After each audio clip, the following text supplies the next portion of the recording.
एक दुर्जनपुर नाम का गांव था और उस गांव में एक राजा रहता था जो बहुत ही घमंडी था। वह किसी का कहना नहीं मानता था और उसे लगता था कि मैं सब अकेले ही संभाल सकता हूँ।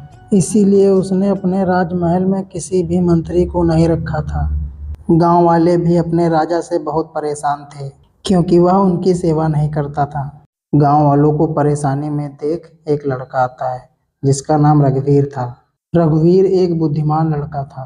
गांव वालों को परेशान देख उनसे पूछा, क्या हुआ गांववासियों, आप लोग इतने परेशान क्यों हैं? क्या मैं आपकी परेशानी का कारण जान सकता हूँ? शायद मैं आपकी परेशानी का समाधान निकाल सकूं।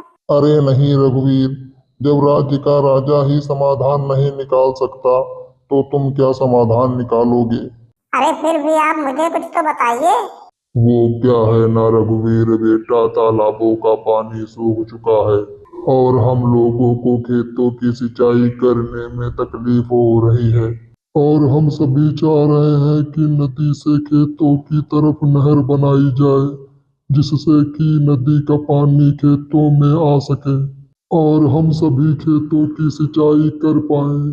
पानी न मिलने के कारण खेत सूख जाएंगे और हम भूखे मर जाएंगे।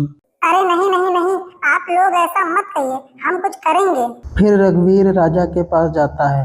जैसे ही राजा रघुवीर को देखता है तो राजा रघुवीर से कहता है, कहो कैसे आना हुआ रघुवीर, क्या समस्या है? फिर रघुवीर गांव वासियों की सारी समस्या बताता है जो गांव वालों ने रघुवीर से बताई थी। फिर राजा अचानक से रघुवीर से कहता है, नहीं, मैं किसी भी गांववासी की मदद नहीं करूंगा।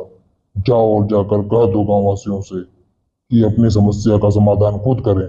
राजा के इतना कहने के बाद रघुवीर गांव आ जाता है और राजा की कही सारी बात गांव वासियों को बता देता है। यह सुनकर सभी गांववासी उदास हो जाते हैं। फिर रघुवीर सभी से कहता है कि आप लोग उदास ना हो, हम ऐसा करते हैं कि हम सब मिलकर नदी का पानी पाइप डालकर तालाब तक पहुंचाएंगे, जिससे हम दोबारा खेतों की सिंचाई कर सकेंगे। रघुवीर की बात सुनकर सभी गांव वाले खुश हो जाते हैं और फिर सभी गांव वाले मिलकर नदी की ओर चल देते हैं। फिर रास्ते में एक घना जंगल पड़ता है। जैसे ही गांव के लोग उस जंगल के पास पहुंचते हैं तो उन्हें एक खूंखार भेड़िया दिखाई देता है। फिर भेड़िया उनमें से एक पर हमला कर देता है और जान से मार डालता है। जब यह बात रानी को पता चलती है तो रानी राजा के कमरे में जाती है।